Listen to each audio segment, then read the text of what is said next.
People cry all the time, don't worry. So I look young, but I'm 32. Okay. And I have nothing in my life at the moment. I don't have a business here in Australia. It's almost 6 years now. And I'm still struggling for getting the residency. I want to try to understand what I'm good at, what I can do, what will be my business, what I can give to the other people. Okay. What I think you need to understand is a purpose that will reveal itself over time, and it doesn't always appear when we want it to appear. Our purpose has its own agenda, and oftentimes it appears once we've gone through the journey that's required for it to reveal itself. Now, I'm not going to say every single one of you is going to have an incredibly altruistic purpose, but what I am going to suggest that every single one of you has a reason to be here that perhaps you've either touched on or haven't covered yet. Like, you're exactly where you need to be. And what you've got to understand is you can spend the next 20 years painfully searching, or you can spend the next 20 years surrendering to each moment and allowing every experience to come in and see the equanimity of the experience for what it is. Every experience you've got in your life right now is not one or the other. Like, it's not bad. You being 32 and not knowing what you want, it's not bad. It's good and bad. You not having a residency is not bad. It's good and bad. I don't have a business. You not having a business is not bad. It's good and bad. But once you can start seeing the equanimity of every experience that you've got, which is start not just looking at the downside of every experience, but looking at the upside, you'll start feeling a much higher level of fulfillment. And when you have a much higher level of fulfillment, then you will start receiving the gifts that are required for you to move to the next stage, which might be one step closer to revealing your purpose. But right now, you're suffering in a time where it's not required. More than likely, your purpose will be attached to something that you love to give. More than likely. Like, it's wrapped up in, what do I love to do?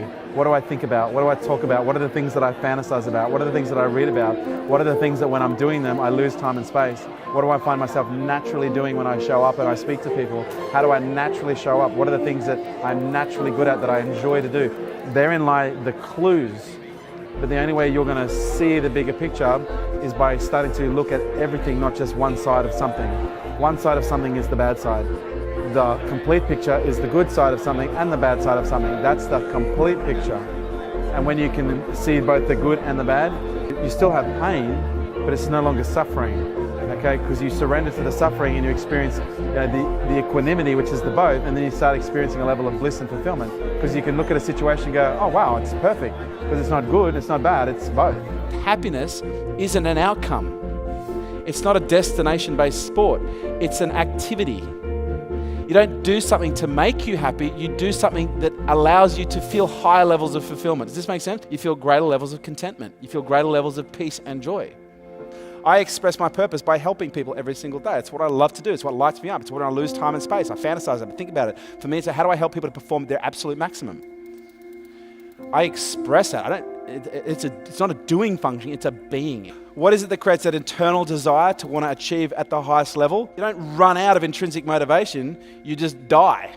And at some point you die, and your intrinsic motivation in many cases will die with you, unless of course you've lived a purpose at such a high level that you actually have something behind you that is left, which is called a legacy. And a legacy, something I always get very emotional about, is something that lives beyond you,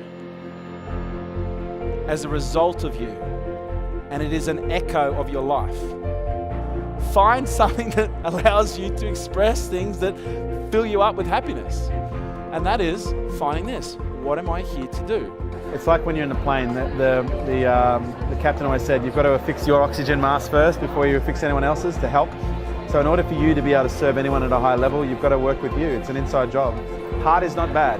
Hard is the things that are hard are where you need to go. Start there.